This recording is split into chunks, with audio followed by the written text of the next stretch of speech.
Welcome to the Rooted Healing podcast, where we seek to deepen our kinship with the living world and with the great mystery that runs through us. This is a space where stories heal with words that weave us closer to our wild and daring natures, bringing together the expansive minds, topics, and ideas that help us heal, reimagine, and co-create the world we wish to thrive in. There's truth in indigeneity being a state of being that I feel is available to anyone everywhere in the world. Yeah.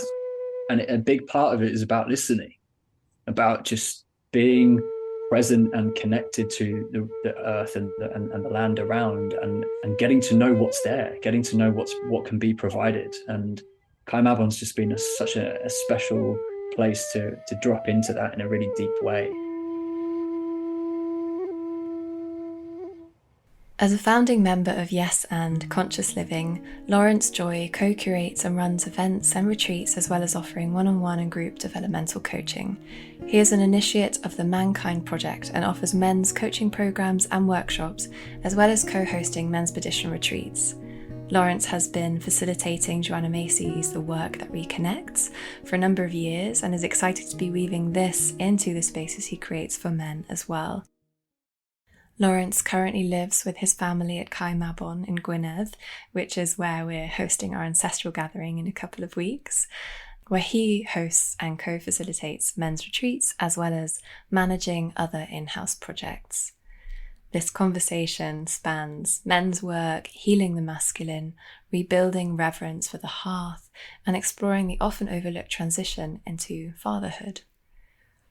And I'll just say what really captured my attention before I even knew that Lawrence lived at Cae Mabon, and I was beginning to look at how to pull and weave this ancestral offering together, I was very drawn to this men's Expedition work. Obviously, it wouldn't be a space I'd feel called to join, being a woman and identifying as such. But I would encourage my male friends to go and check it out because it looks like very powerful work. And I've met a few men who've been on men's Expedition experiences and they have only ever said amazing things.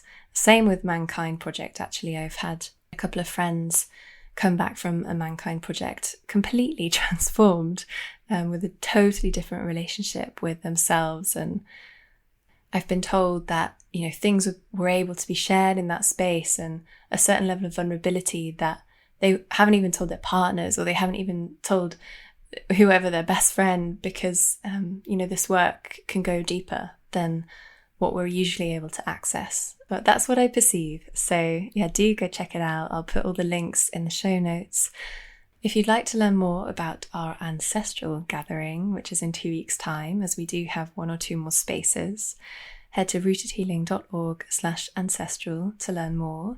But all I'll tell you right now, because I took up a lot of space in the last episode talking about it, is that it's a very nourishing, very liminal gathering for us to connect deeply with the land and with the ancestors of the land, and to learn and explore what it means to become native to place through that level of deep listening and ancient craft and storytelling, the kind of stories that are woven into the land. So I won't go too far into it, but yes, head to rootedhealing.org/ancestral. So I hope you enjoy this lovely, gentle conversation with Lawrence. Well, this is a bit of a juicy one to drop in on, but it's quite a big topic within spirituality and personal development, and specifically in a rising culture that is deconstructing heteronormativity. Masculinity and femininity are words still heavily used in the healing arts and in spiritual teaching. So how would you define these two energies, and why is it relevant to bring them into awareness? I remember seeing an animation of the golden ratio, the spiral. And what it did, it started with a dot, and then from the dot came a curved line and a straight line. And the representation of masculine and feminine there, so the straight line being a masculine line, the feminine line being curved, and they originated from the same place, and they took different pathways, and at points they would cross, but then essentially they created the same form the same shape, but in different ways. And for me, there's something really profound in that notion that actually we're not talking about two distinctly separate energies. In fact, they're kind of two parts of a whole in that sense. Yeah, there's something really beautiful in just watching the two very different ways of being in the world, of engaging with everything, and that they are fundamentally on different trajectories and yet quite dependent on each other as well. It's not as if it's a new thing either. They seem to, in different traditions, maybe in different cultures throughout history, it's like, this concept of the masculine, feminine, yin yang. And, I'm sure there are many other ways of kind of speaking to these two, Shiva Shakti, like there's examples all the way through. And then even, within Christian kind of literature, there's kind of Mary and Yeshua, or Jesus, and this idea of the masculine, feminine. It's everywhere. And so pointing to it, why? What's the usefulness? I catch myself remembering that, even though they're often depicted in separate humans, that both energies are contained within us, right? So we both have masculine and feminine energy and traits and ways of expressing. And so what a beautiful personal journey and individual opportunity to see externally what masculine and feminine can be depicted as in their archetypal form, and then to actually be able to embody qualities of both, in our own journey. So that might be like a way to apply it to our development, our evolution, or just as we are growing and understanding more of the world, is to always see everything as a mirror. And so masculine, feminine, just what they represent and how what we see and how we feel about what we see is an invitation back into ourselves to say, okay, so how do those two energies want to express through me? Yeah, I love the analogy with the golden ratio, because you referred to the straight lines and the curved lines, and what came to mind is our cycles. So as women or people who bleed, we're cycling with the moon, and that's very spiral like existence, throughout a certain phase of our lives. And men have a direct cycle in a way, maybe a daily rotation, and that idea of us, we're both going our own routes, but we're all still very much cycling within the same solar system and cosmos. Yeah, it's interesting because someone has asked me this in the past. Are there really two different energies? What do you mean? Like, what is masculinity and femininity? Or are they just totally constructs? And that is a big question, especially with the current, just awareness and shifting perspectives around gender norms, for example. I know the two aren't necessarily the same thing at all. So when it comes to healing the masculine, what are the patterns of unbalance you perceive, and how do you seek to recalibrate this? Yeah, if I may, just something that you spoke to there really sparked in me the reminder that the dualistic reality of masculine and feminine, that they're not necessarily at either end of a spectrum more than they are on a continuum. It's kind of like they are dependent on each other in order to have any relevance, right? So we can, it's useful. It's the same with any model or map or way of kind of defining parts of our experience, whether they're energetic or in the material world, or those models are useful for drawing a circle around a part of our experience. It's just saying this is what we're going to commonly understand this as, and then we get to explore within that. But I guess in my work as well with coaching and facilitation, a lot of the time I find that sometimes these models can actually be unuseful, and it could be because a lot of the time we feel in some way that we're being told that's truth, as opposed to a perspective, a model, a universally agreed upon idea. But it's not a fixed point that then is like that forever. At some point we can kind of disconnect from that concept and say, okay, we're just back in the allness of it, and just in this sense of discovery and exploration. And so yeah, I just felt to share that, I guess, Mm. as an idea that, yeah, we're working with these concepts to help us understand something that is far beyond any one of them could ever explain. Mm-hmm. A lot of the work I've been finding myself doing with men, whether that's kind of in retreat settings, in one-to-one work, and then also my men's circle that I kind of come to do my work and my development in the masculine. Yeah, a lot of it is actually just simply about feeling safe around other men. Mm-hmm. Um, and safe to what? Safe to be quite authentic and sort of express ourselves in our struggles, as well as our wins. And that's really powerful and incredibly simple to actually set up, the power of sitting in a circle and just creating a space for people to share what's happening in their world. And I know that I've sat in many circles with men, women, mixed, I'm sure, as Mm-hmm. well. And there's that profound experience of just someone will share something that they feel is so unique to them, and that they feel quite isolated in it, or quite in some way damaged or broken or wrong to have this experience. And then there'll be other people in the room they'll either raise their hand and be like, I hear you, I really get that, or they'll just be an unspoken connection in those things. And I feel that is something that, when we leave those circles feeling like really connected and healed in some way, and really refreshed, it's because of that. It's because of that just sense of everybody relaxes a little bit when they go, oh, I'm not alone in this. And so that brings me to kind of brotherhood, I guess, and to connection. And the one of many pitfalls of this idea of a nuclear family, when that man feels that he has so much to carry in that role and doesn't have anywhere to share about it, doesn't have anywhere to go and just like, or just sit down and let it out if it's been a really tough week. That without those avenues, it just compounds and just sits in the system. And yeah, it can really lead to trouble in the kind of sense of illness, or yeah, whether that's physical illness or kind of mental kind of depression and mental conditions as well, psychological and spiritual as well. Like, it all just gets, it feels, again, these are kind of arbitrary terms really for just the experience of feeling disconnected.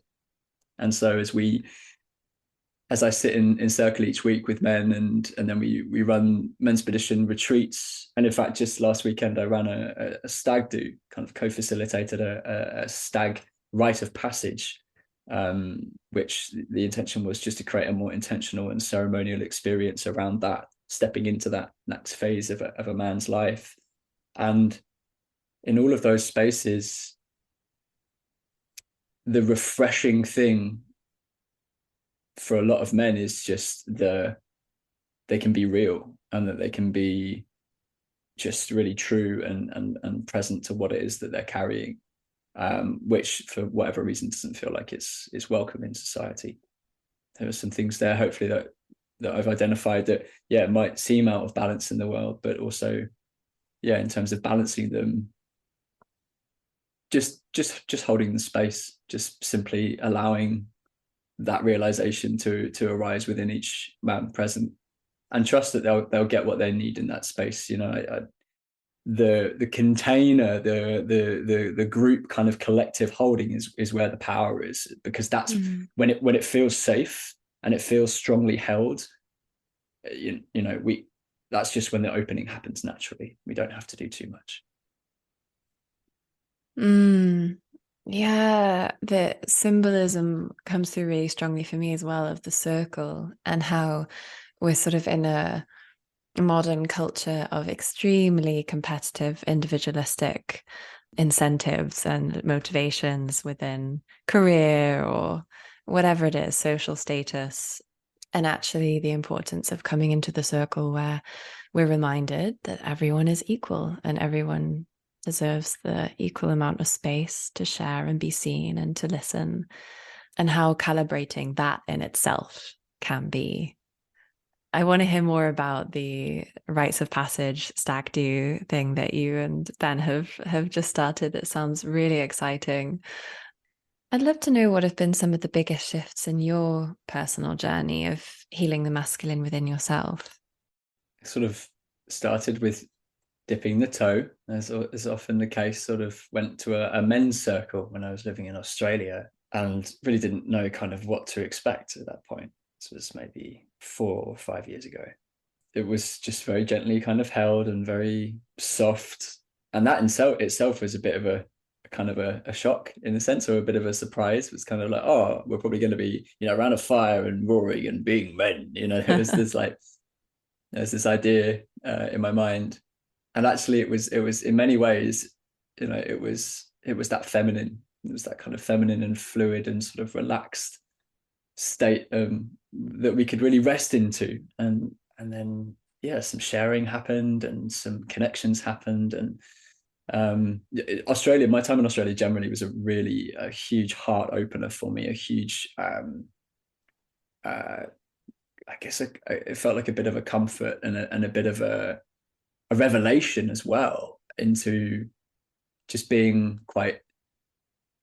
okay to just be a bit more authentic in who I am and my expression, and coming from a place of parties and relying on certain habits and substances and things, to then coming into people who were just so heart open and just genuine without any need for any of that kind of social lubrication was really refreshing. And so as part of that, there was a kind of a permission to say, okay, well, I want to meet with more people in these spaces, and it felt like a really nice springboard, or a kind of a platform to launch into exploration of my masculinity, of myself, my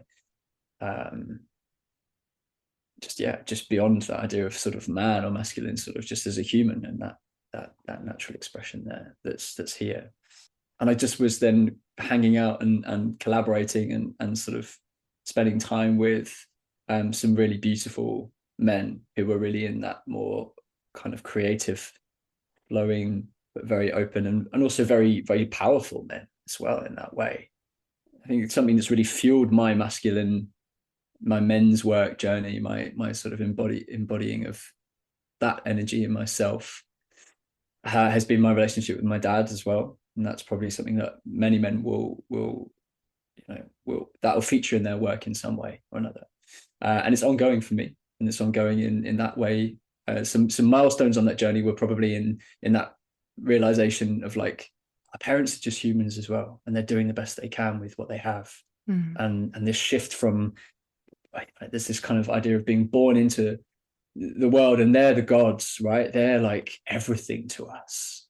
The father, I've got a 6-month-old, Amanita, and her first word was dada, right? Much to my partner's dismay, because mothers give everything, to that. And then a friend of my partner's actually mentioned at one point, she was like, well, if you think of it like this, that the baby and the mother are so connected, and still so much as sort of as a single unit, even when the baby is in the world, that they take themselves to be the same thing as mum. And so the first other that they recognize and that they witness is dad, normally, right? It was in my case, and in those kind of family groups, that might be the case, or the other parent, and not necessarily dad. It could be, if it's the same gender couple or whatever. And that was a real wake up for me. And actually, probably something I realized before was just kind of like, you have been just such a pivotal part of my learning from such an early age. No wonder I kind of just saw everything that you did and said as like, as gold, as exactly what I need to do and say. And there's a real, for those who want to go down an unlearning and a deconditioning of that, like it's deep work. Yeah. But what I found at a certain point along that path was a deep forgiveness for both parents, actually. But, in the context of what they were speaking to here, there was just this letting go of, like, I thank you, I see you, and I acknowledge that you have done as best that you could with everything that you had, and I'm grateful for all of it. That was a big release somewhere in me, because it just allowed me to then go back inside, I guess, and trust and value my own intuition, my own sense of like, where do I want to take my life? I don't need it to be told to me from an external. And that level up, that next phase, it's kind of like, all right, cool. It felt like a real sense of maturation in that. And then fast forward to the earlier last year, I went to the Mankind Project's new warrior training adventure. And it was after having formed a men's circle up here in North Wales.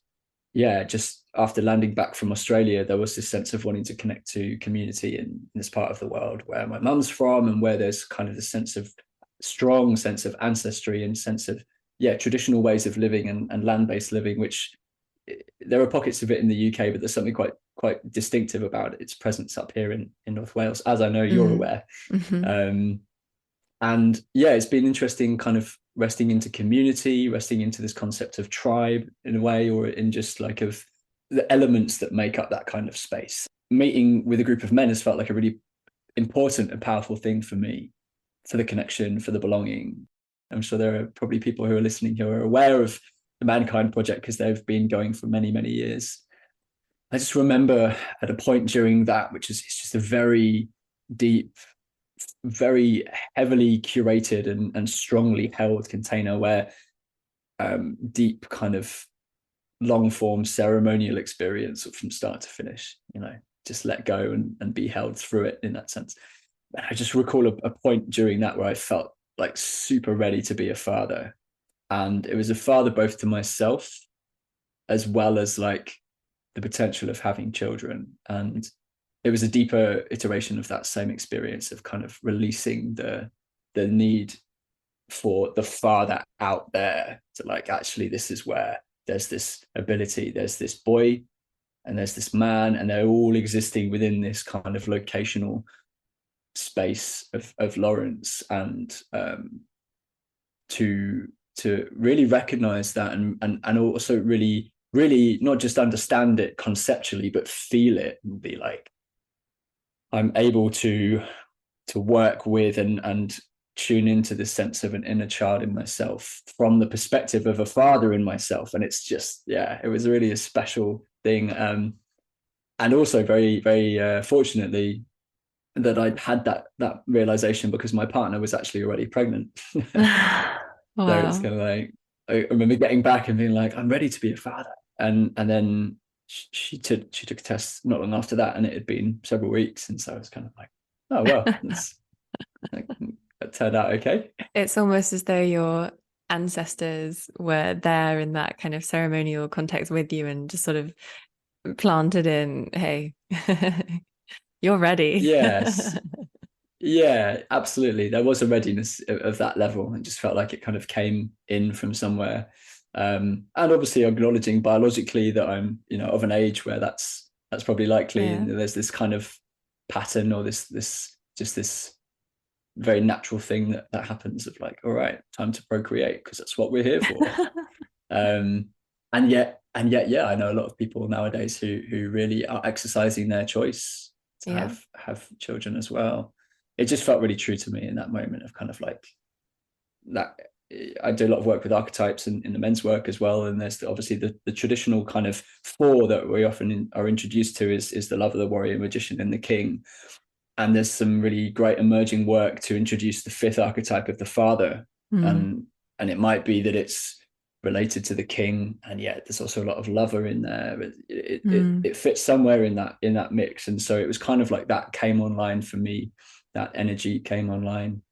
It's such a big transition. That's perhaps one of the biggest initiations a person can experience in their life is becoming a parent, especially as a woman myself, like I'm really hoping to become a mother.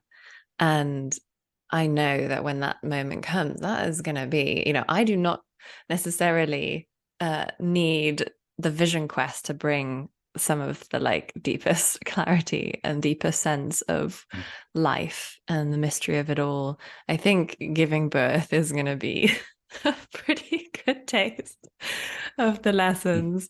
I think generally, psychologically, socially, culturally, there's a bit of neglect around that transition, around supporting through that transition. Some people are really lucky and they have really supportive families and a sort of set up within their lives that maybe is very supportive. But I think for a lot of people, it's a big change with not enough support on all fronts. So yeah, I'm very curious to learn more about the work that honors these transitions, you know, maiden to mother, man to father, or whatever the equivalent is. And yeah, I find it very needed and very beautiful work. You were talking about this original men's circle where actually was held in a very feminine way and you felt the feminine energy holding it. And from that sense, you know, what role do women have, or what role does the feminine have with this work with the masculine? Yeah, it's almost two questions, right? Like, what role do women have, acknowledging that women's bodies and women individually have both the masculine and feminine energies, and then men have masculine and feminine energy. And yet, you know, having been in a partnership where we're both quite aware of and sort of geared into this developmental work, and sort of there are many ways to describe it. One of my least favorites is divine, masculine and feminine, and that's just my own stuff with around the word divine. But like, you know, integrated, healthy, there's a lot of words that are a little less loaded in my opinion. But anyway, just to embody a full, healthy expression of both of those, and a partnership is such a beautiful space to do that in. And in the same way, mixed circles or mixed spaces for doing that work can also be really beautiful, because we get to mirror both to each other, right? Like, I know a lot of women who have this really beautiful masculinity within them, and it can be a really confronting or a really inspiring thing to witness from the perspective of a man.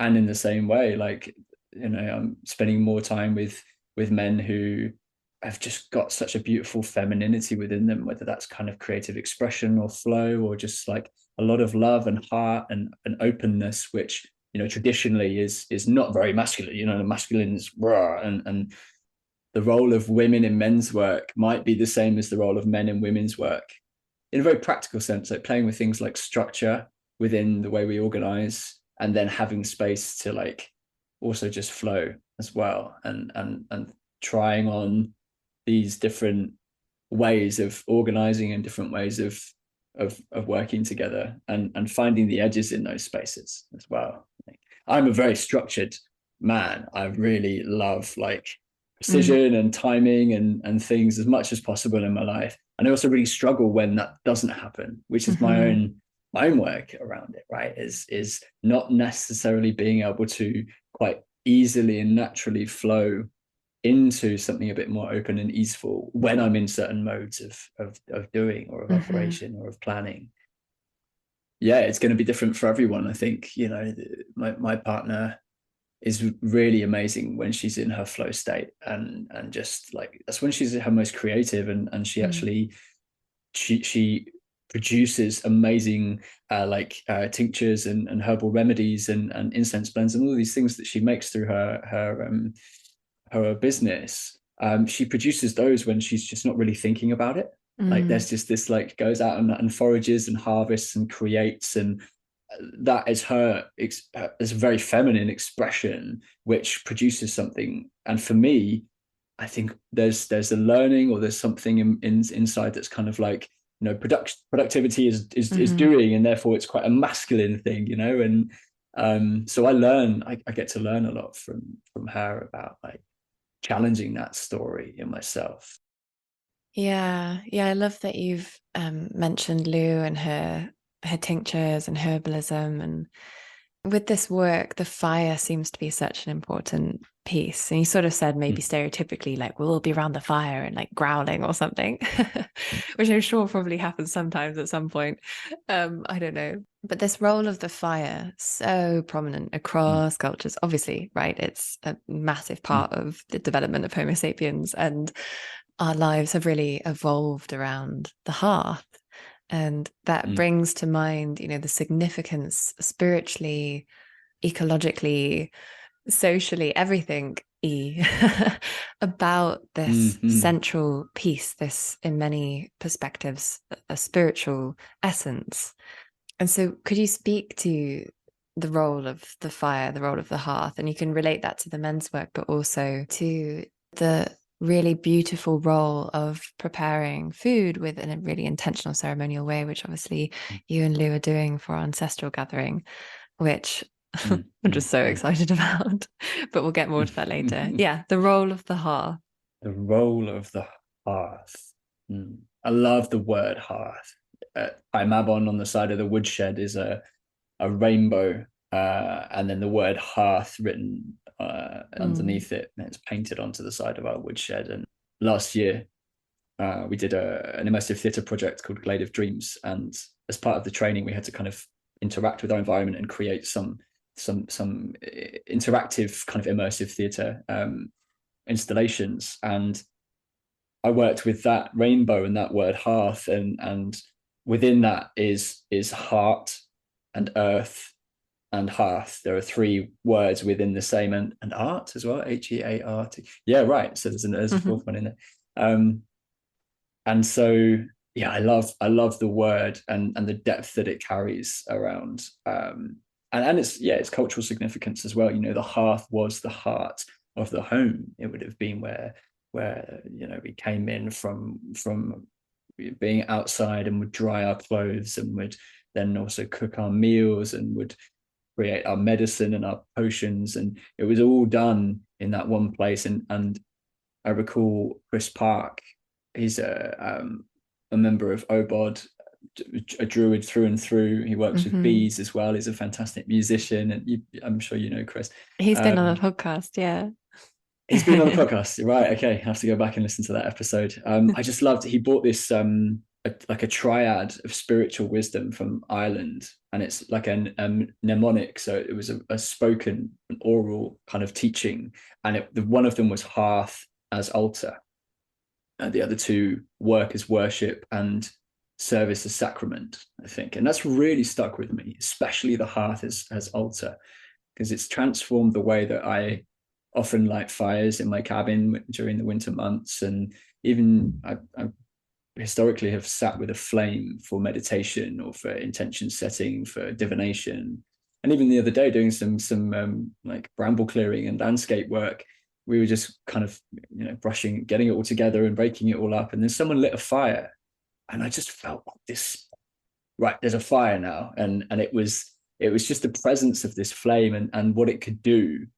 If you think about weeding and the metaphysical aspects of gardening, it's clearing, right? And we're clearing weeds out, and we're gathering them all up, and we're then putting them in the fire to burn away, and sort of then transforming the energy that was in them into clearing the space and sort of releasing all of the tangledness of the brambles. And so yeah, the fire's transformative qualities in that respect. I've arrived at festivals where there's been a sacred fire and unexplainedly just broke down and cried next to them. It was like Love Jam Festival is one that stands out a couple of years ago. There was a lot going on in my life, but I think that it was about the power of the fire, of the presence of this element, this force, this being, this sacred. It is an ancient interwoven aspect of us.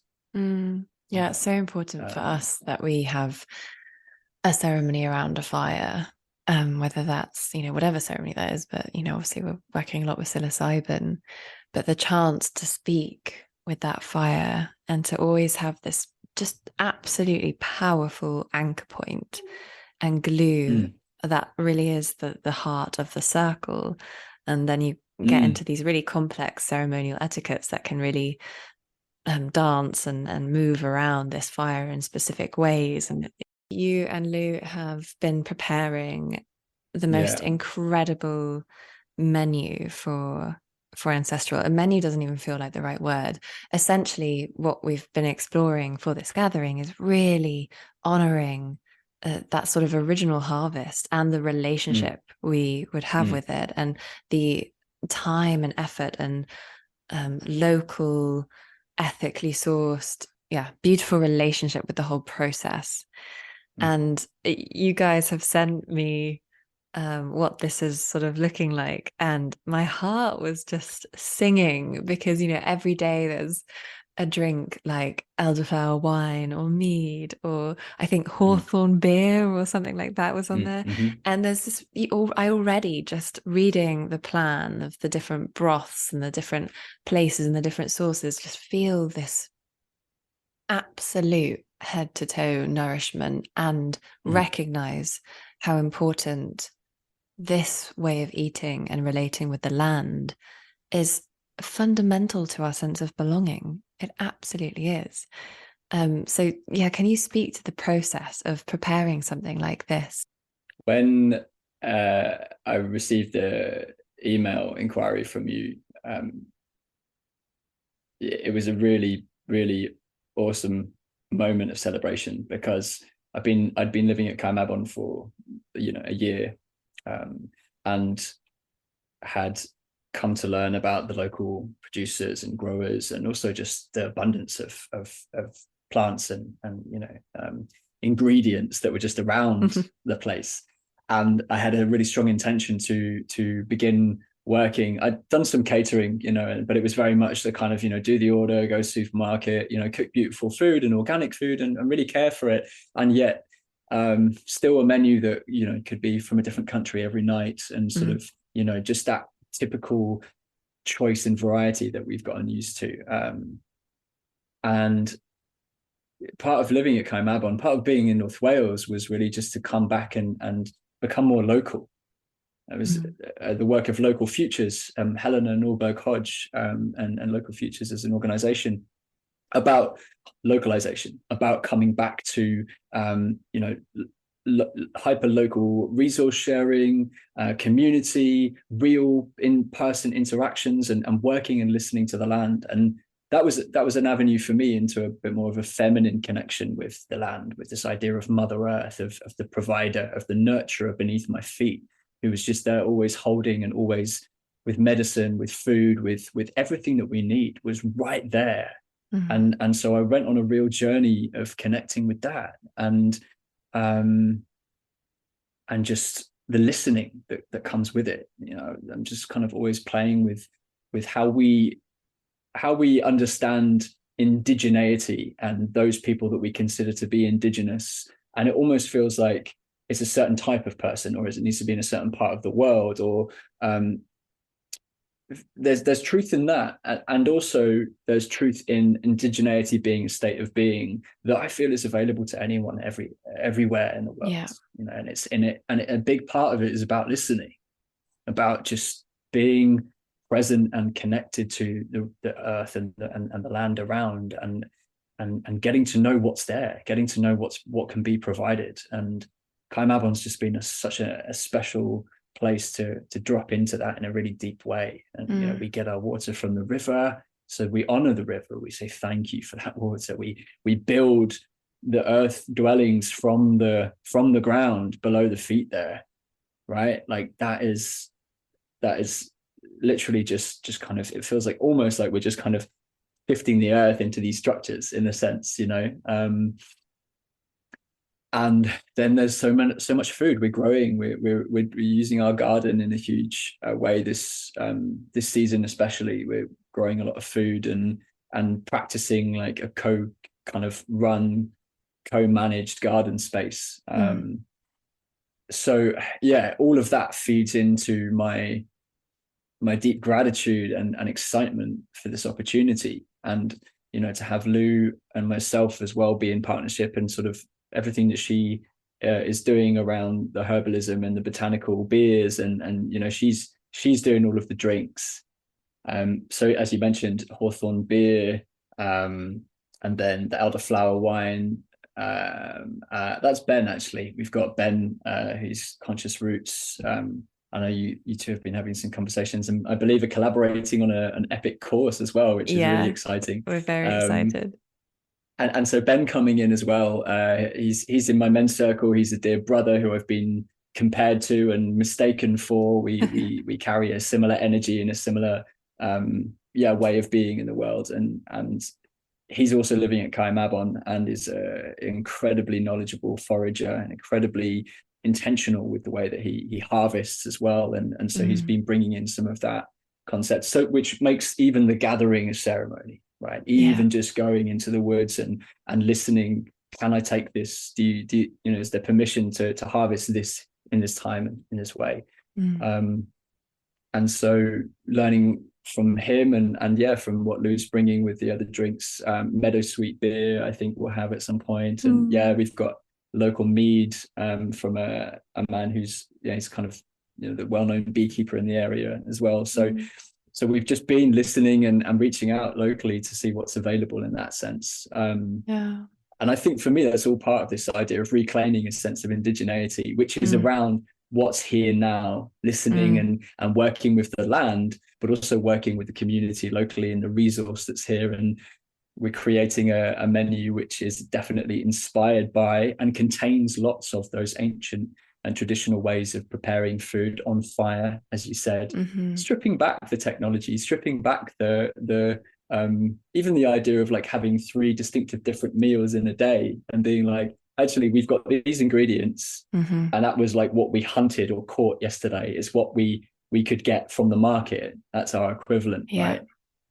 And we're going to work with those, and that, I think, it transforms our relationship to those things and those different products that we have. And then we go and we say, what do we need? Oh, let's go see what herbs are around us and work with that. And it creates a different type of experience of what we eat, as you said, so connected and so heartful. And that's really what we're leading with. That's how we're already creating and foraging and sort of just playing with all of these different techniques. It's such a beautiful process. And this really is what this gathering is about, is reclaiming this indigenous relationship with the land. And it's actually spurred some really interesting conversations. The people who are coming, I love that this gathering has done that. There's been a real inquiry in the process of being drawn to a gathering like this, including questions that are so relevant.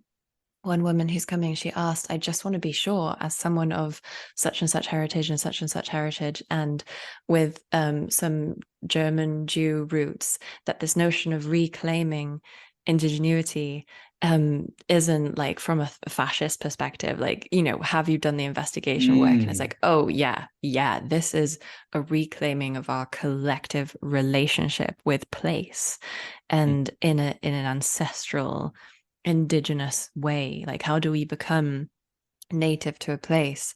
This notion of localizing in such a deep way, like really on a multi-sensual, spiritual, psychological, ecological way, it's for me, this is like the most advanced personal healing work we can do. It's not, oh, I do yoga now, I've become really conscious and now I'm plant-based and I'm going to buy all these like really fancy expensive plant-based products from the store and I'm going to shop at Whole Foods. Like this has been the narrative of a certain kind of aesthetic and culture, and I want to celebrate, and I don't want to judge the veganism. I really don't.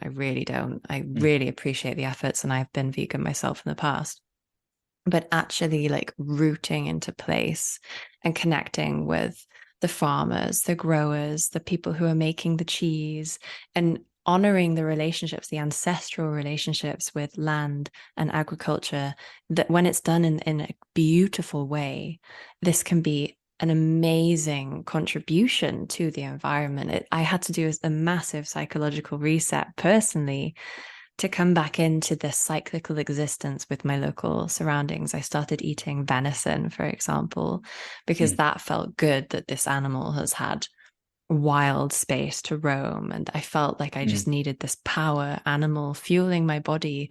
And it did heal me. You know, I really was able to, through introducing cheeses and venison and some other meats in a super conscious, slow, and tender way, I was able to heal chronic disease in my body. So on a personal level, you know, to explore this menu and this hearth together on home soil, it's such a home calling. I'm just really excited. So I wanted to honor that in this conversation and speak to it, because the joy as well in the process. You know, we'll be going foraging with Ben all together as a group, and those things will end up, I'm sure, in some sort of feast. And we're weaving ourselves back into the whole experience and not just expecting things to show up on our plates, flown in from wherever. So yeah, I'm really excited.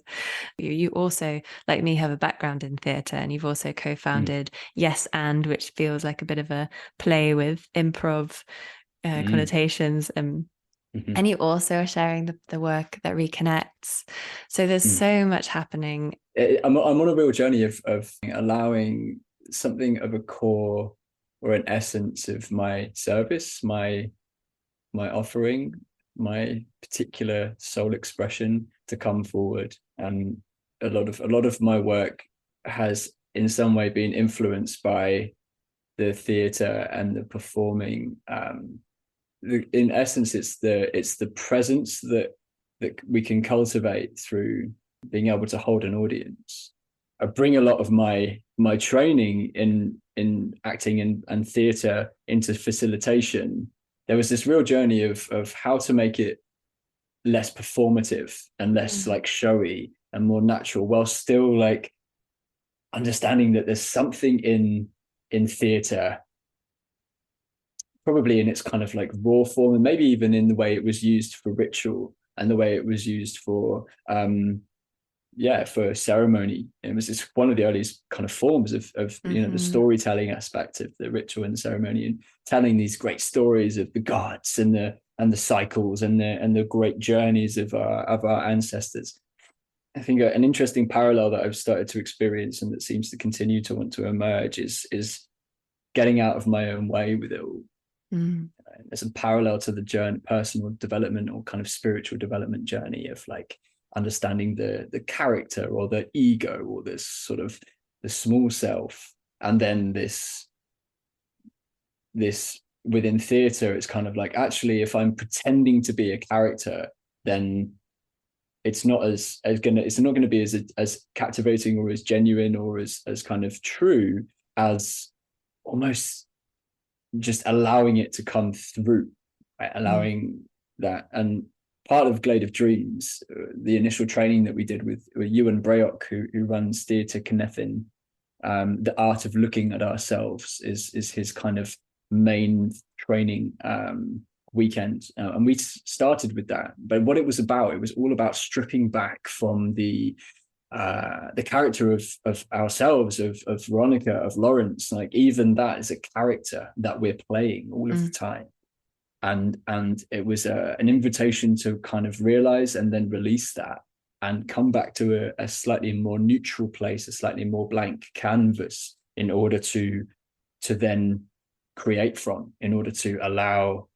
forces, inspiration to come from beyond us. In Welsh, well, it's Awen is the word, and it's Welsh, but there's this kind of Celtic kind of association with it. And Awen is inspiration. It's this idea of being spoken through. It's this idea of becoming a bit of a vessel and just allowing whatever wants to be spoken within a context to come through, but not controlling it to the point where it's really noticed and really noticeable that it's just like it's pretending, as opposed to being in the flow state. And maybe I love how, as we're having this conversation, it seems to always come back to like a masculine and feminine version of these two things. And maybe the pretending and the kind of the forcefulness would be something that's quite masculine, and the more feminine way of performing is to allow in that way. And so That's there's a lot of different parts of my life where that seems to be the indication that my practice is becoming about allowing and balancing the allowing with the intentional action and direction.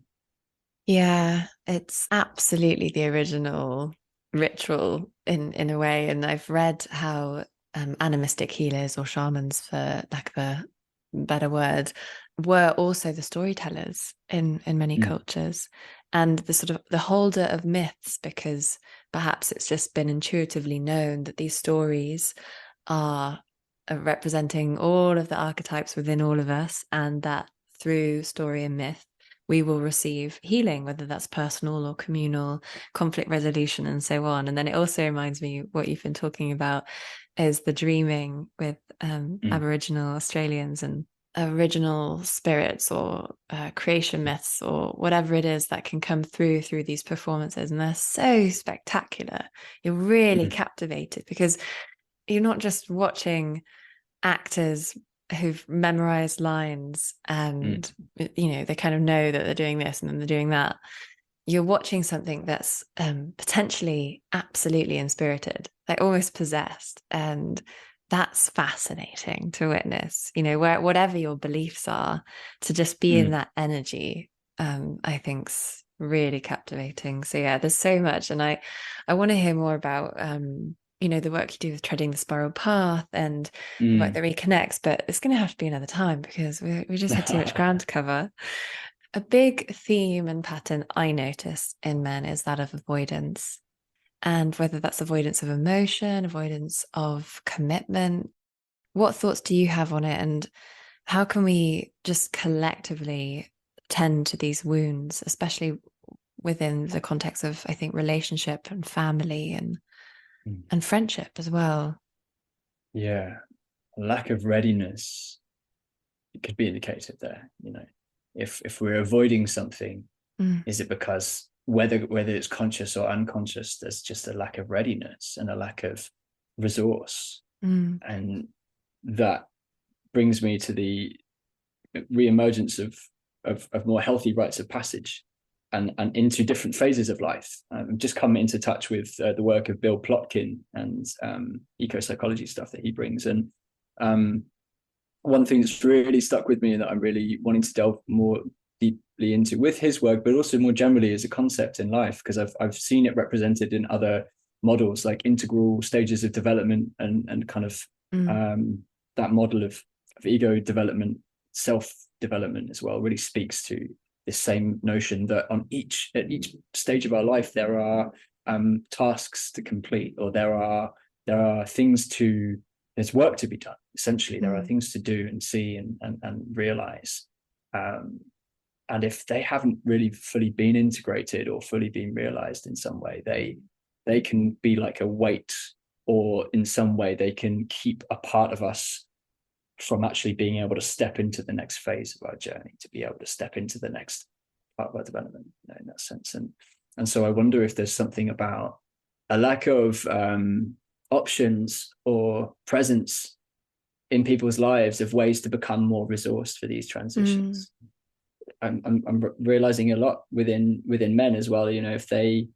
If they feel like they have to already, this was true for me, that there was this phase in my life where I felt like I needed to already know everything. And if I didn't know something, then, I couldn't ask about it because I should have already known. And there's this kind of bind that kept me internalized and not being able to ask for help, or even just be vulnerable in the fact that this isn't known to me. This isn't something that's been on my journey. And I wonder how true that could be for a lot of others as well, that in their own way that they feel incapable of really just accepting help or support in some way. Eldership especially is really interesting to me, and not necessarily, I understand that to become an elder is also kind of part of a certain age, a certain kind of point in a human life, and also eldership as an attitude or as a way of being. And I feel like that, it's funny because it's almost like that's the last phase of our life before we leave our human bodies, and certainly in this model of Bill Plotkin's anyway. But that could be the place to start, because I feel like the elders are the ones that have realized how important those support mechanisms are, or how important those, how much of a difference healthy transitions through our life can be, how much of a difference they can make to us, and not only individually but in our culture as well. And so when what is it that's happening, that when those who reach eldership look back and go like, well, what's happened to the world, that they don't feel empowered or in some way seen and validated to actually step in and say, can I share what I've learned? Can I share what's been true for me? And can I in some way help design the support mechanisms that would have been useful? Like, I pray and I really, really intend to try and create something around that. You know, I really want to see that in the world again, because I feel like it could ripple through. It's another, very big topic and conversation, because we've had 2 world wars, we've had a certain need for survival, and there's so much to learn from our elders who are still carrying the residue of these times.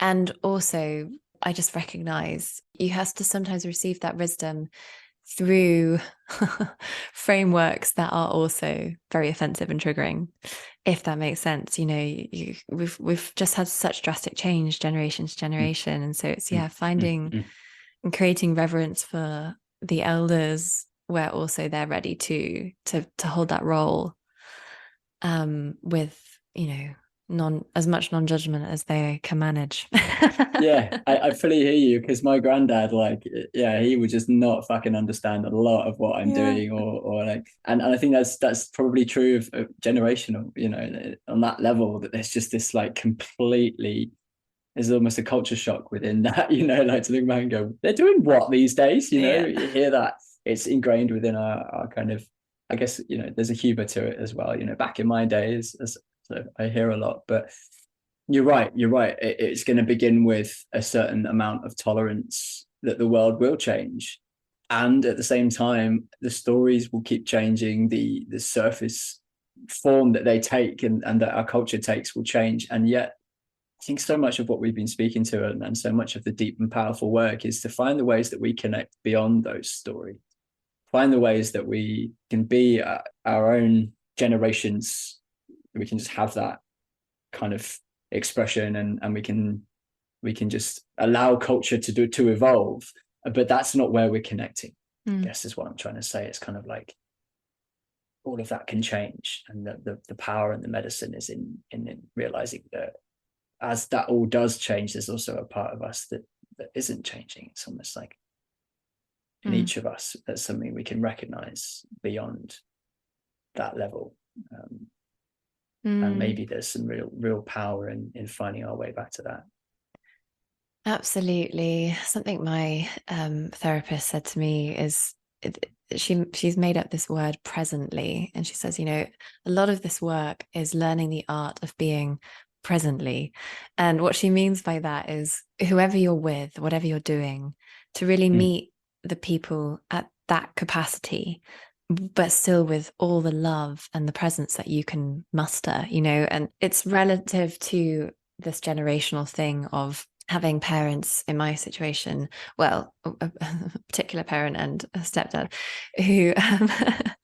who don't understand what it is that I'm doing, and have a lot of fear and a lot of judgment. And you know what, we just can't seem to meet on the grounds of the kind of conversations I'd love to have. Maybe that'll happen one day. Maybe through the initiation of becoming a mother, that might also bring a different level of bonding back into our lives. Let's just say I've got a lot of work to do, but this notion of being presently, like, how can I spend time with them where they're at, and in a way that's comfortable for everyone, and to really love that, like receive the blessings of what that can bring. I do just want to finish on something warm and cozy, and so I'd love to just receive a few golden nuggets of insights that have arisen from your recent initiation into fatherhood. My daughter is now 6 months old, and obviously there was also the pregnancy journey as well, which she was there for all of that in some form as well, and also feels like it was a big part of my initiation and my transition into this fatherhood experience. And yeah, it's really, it's like a ceremony that doesn't seem to want to end. And I guess what I mean by that is I've had experiences where, it's almost as if I'm like ready to just pause for a minute and integrate what's happened. I'm ready to just come down from the journey and be by the fire and just sort of, and that's not necessarily available with a new baby, because they always need you. When they're asleep, that's different, but then exhausted by then. So my integration is done, like in that kind of half state of sleep, of like, we're finding ourselves catching up, and me and my partner catching up in the evenings and after she's gone to bed. And a lot of the time it's just about not doing anything at all. So I guess it's a recalibration to realizing that she's here to stay, and that is fully welcome, and it's so beautiful. And it's also been a huge challenge for parts of my ego and my sense of self, my identity, which might have been wrapped up in, I just want to go and hang out with my mates, or just go watch a movie, or like all of these luxuries of just spontaneity and of time. They're not around at the moment. And so I mentioned earlier about this idea of being able to kind of father my own inner child. It's like, that's another child that I have now as well. I have Amanita, who's born into the world, and she's our baby. And there's also this way that I'm kind of fathering myself through this process as well. And also really appreciating and loving Lou as mother. And again, she's really stepping in and owning that transition for her as well. And we are doing our best to support each other through it. And it's a really deep one for the individual, but also for the partnership as well. We found new edges to our dynamic, and also have kind of worked through them really, really beautifully as well. I'm super grateful that she's the one that I'm doing this with. She's been really, really amazing.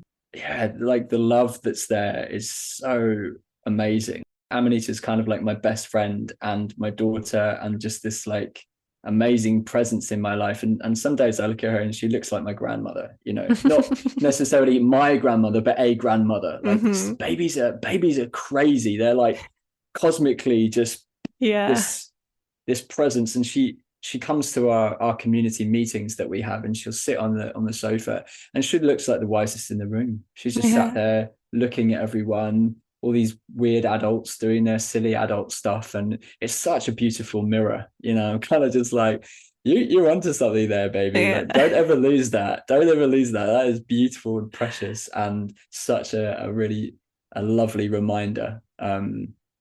And so she's teaching me a lot about that being and that play and that presence, whilst also completely stretching me more than any other spiritual work I've ever done, I think.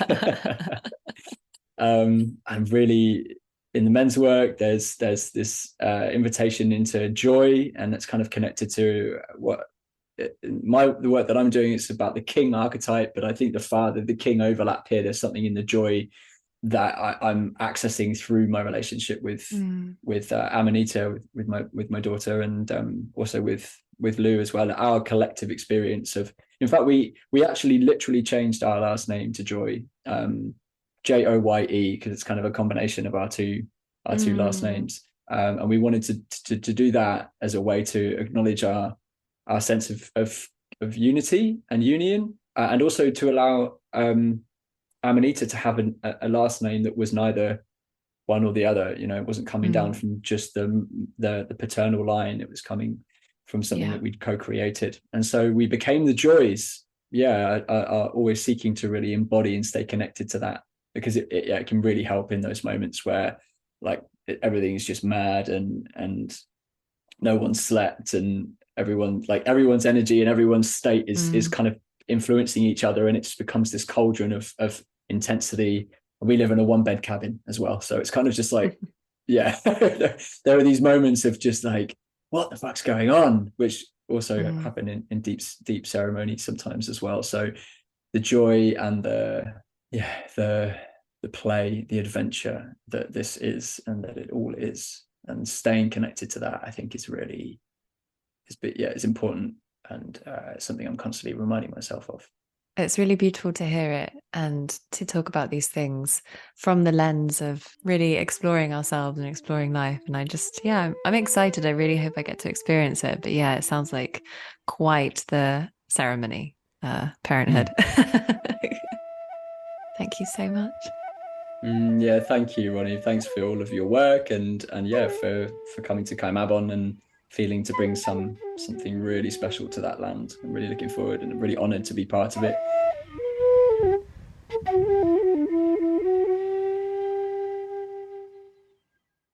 Thank you for being here with the Rooted Healing community. Through deepened imagination, consciousness expansion, and cross-cultural wisdom exchange, we explore psychedelic culture, spirituality, and ecology to ignite collective healing. We offer nature-immersive ceremonial gatherings, legal and safe psychedelic-assisted psilocybin retreats, integrative healing courses, and a growing collection of resources rooted in regenerative reciprocity. Visit rootedhealing.org to learn more.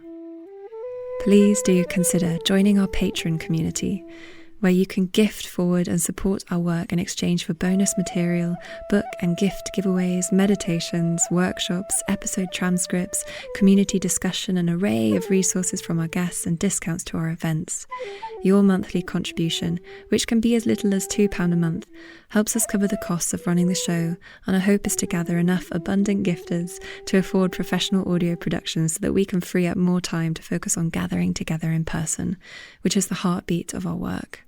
Come follow us on Instagram at Rooted Healing Co, or find us on the various platforms you tune into. And don't forget to rate, review, and subscribe to the show if these stories and conversations are touching you. It's a beautiful act of reciprocity to make those couple of clicks and help others discover our work. I'm your host, Veronica Stanwell. Thanks for listening.